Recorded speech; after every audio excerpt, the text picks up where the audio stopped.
Hi friends, இன்றைக்கி இந்த வீடியோவில் நாம் பார்க்க போகிற தேசத்தின் நாகரிகம் தான் உலகத்திலேயே ரொம்ப பழமையான நாகரிகம்.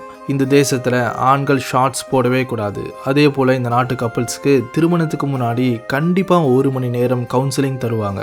அது மட்டும் இல்லாமல் யாராவது திருமணம் பண்ணிக்காமல் இருந்தாங்கன்னா அவங்களோட குடும்பத்தை விட்டு தனியாக இருக்கணும். இந்த தேசத்தில் குழந்தை திருமணம் லீகல்னு சொன்னால் உங்களால் நம்ப முடியுதா? ஸ்கார்ஃப் போடாமல் எந்த ஒரு பெண்ணும் வீட்டை விட்டு வெளியே வரக்கூடாது.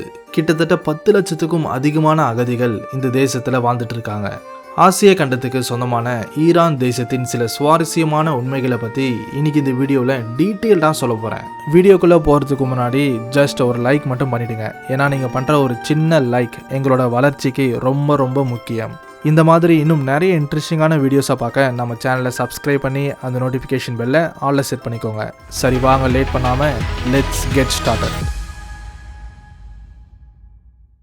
ஈரான் நாட்டின் அதிகாரப்பூர்வ பெயர் என்னென்னு பார்த்தீங்கன்னா the Islamic Republic of Iran. Iran நாட்டின் மக்கள் தொகை சுமார் 90 மில்லியன். இது இஸ்ரேல் நாட்டின் மக்கள் தொகையை விட 8 மடங்கு அதிகம்.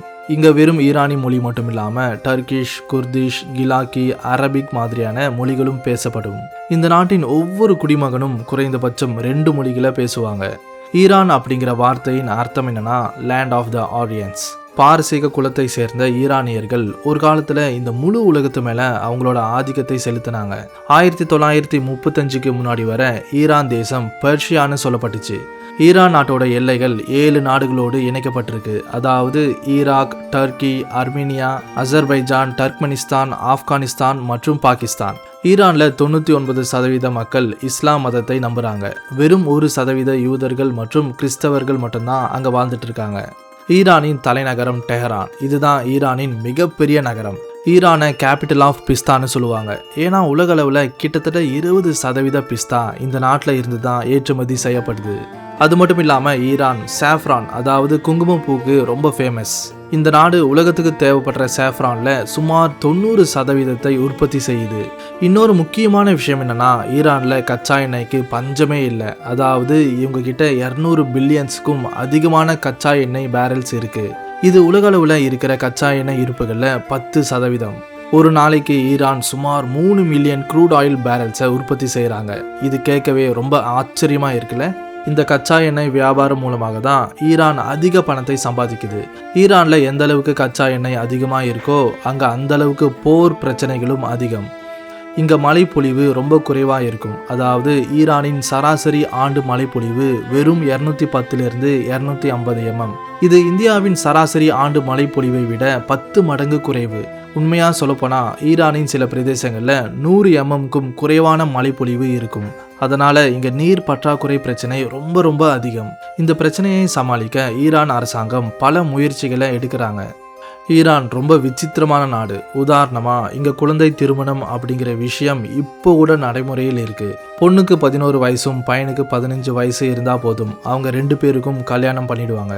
உலகம் முழுவதும் குழந்தை திருமணத்தை எதிர்க்கிறாங்க. ஆனால் இந்த ஈரான் மட்டும் அதை ஆதரிக்கிறாங்க. அது மட்டும் இல்லாமல் இங்கே ஷார்ட் டேர்ம் மேரேஜஸ் கூட இருக்குது. அதாவது நீங்கள் வெறும் சில மணி நேரத்துக்கு மட்டும் திருமண வாழ்க்கையை வாழ ஆசைப்பட்டீங்கன்னா அது கூட இங்கே சாத்தியம். அதுக்கப்புறம் உங்களுக்கு பிடிக்கலனா தாராளமாக பிரிஞ்சு போகலாம். இது கேட்க ரொம்ப விசித்திரமாக இருக்குல்ல. ஈரானில் யாராவது ஒரு நபர் ஒரு பெண்ணோடு தவறாக நடந்துக்கிட்டா அந்த நபருக்கு அதே பெண்ணோடு வலுக்கட்டாயமாக கல்யாணம் பண்ணி வைக்கிற உரிமை பொதுமக்களுக்கு இருக்குது. அதே போல் அந்த புது தம்பதிகளுக்கு திருமண வாழ்க்கை பிடிக்கலனா உடனே டைவர்ஸ் கூட வாங்கிக்கலாம். ஈரானில் பேச்சுலர்ஸை விட விவாகரத்து ஆன பெண்களோட எண்ணிக்கை தான் ரொம்ப அதிகம். ஈரானில் ஏர் பொல்யூஷன் கூட ரொம்ப அதிகம். இதனால் ஏற்படுற நோயால் இந்த நாட்டில் ஒரு வருஷத்துக்கு 50,000க்கும் அதிகமான மக்கள் இறந்து போகிறாங்கன்னு சில ஆய்வுகள் சொல்லுது. ஈரானின் முக்கிய நகரங்களில் இருக்கிற பழமையான வாகனங்கள், அதே போல் தரமற்ற எரிபொருள், வற்றி போன ஏரிகளில் இருந்து வர தூசி தான் இந்த ஏர் பொல்யூஷனுக்கு காரணம் அப்படின்னு சொல்லப்படுது. ஈரானில் சேட்டலைட் டிஷஸ் இருந்தாலும் அவங்க நாட்டு மக்களை வெளிநாட்டு சேனல்ஸை பார்க்க விடாமல் தடுக்கிறாங்க. இதுக்காக ஈரான் அரசாங்கம் ஜாமிங் டெக்னாலஜியை பயன்படுத்துகிறாங்க.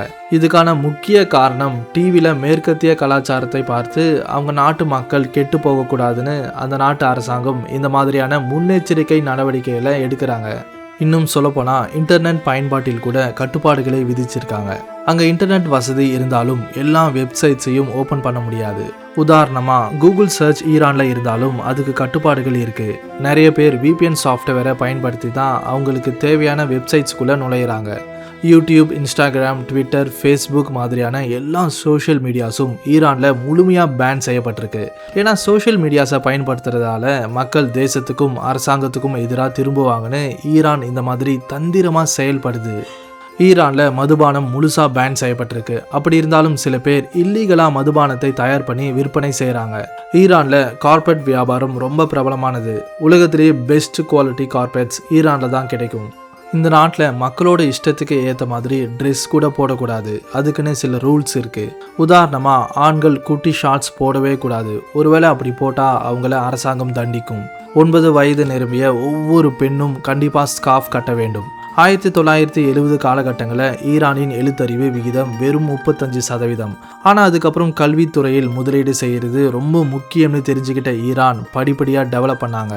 இப்போது ஈரானின் எழுத்தறிவு விகிதம் சுமார் 93%. அசைவ பிரியர்களுக்கு ஈரான் ஒரு சிறந்த இடம். ஏன்னா இங்கே விதவிதமான அசைவ உணவுகள் கிடைக்கும். ஈரானில் இருக்கிற பெண்கள் ரொம்ப அழகாக இருப்பாங்க. ஆனால் பெண்களுக்கு நிறைய கட்டுப்பாடுகள் இருக்குது. அவங்க எப்போவுமே புர்கா அணிய வேண்டும். அதுக்குன்னு வெளியே வரும்போது அவங்களோட முகத்தை முழுசாக மூட வேண்டிய அவசியம் இல்லை. அவங்களோட அழகான முகத்தை வெளி உலகத்துக்கு காட்டுற சுதந்திரம் தரப்பட்டிருக்கு. இதுதான் ஈரான் நாட்டுக்கு சம்மந்தப்பட்ட சில ஆச்சரியமான அதே போல் அற்புதமான உண்மைகள்.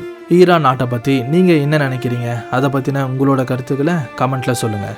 இந்த வீடியோ பிடிச்சிருந்தா லைக் பண்ணுங்கள், ஷேர் பண்ணுங்கள். மறக்காமல் நம்ம சேனலை சப்ஸ்கிரைப் பண்ணி அந்த நோட்டிஃபிகேஷன் பெல்லை ஆல்ல செட் பண்ணிக்கோங்க. மறுபடியும் அடுத்த வீடியோவில் சந்திக்கலாம். தேங்க்ஸ் ஃபார் வாட்சிங்.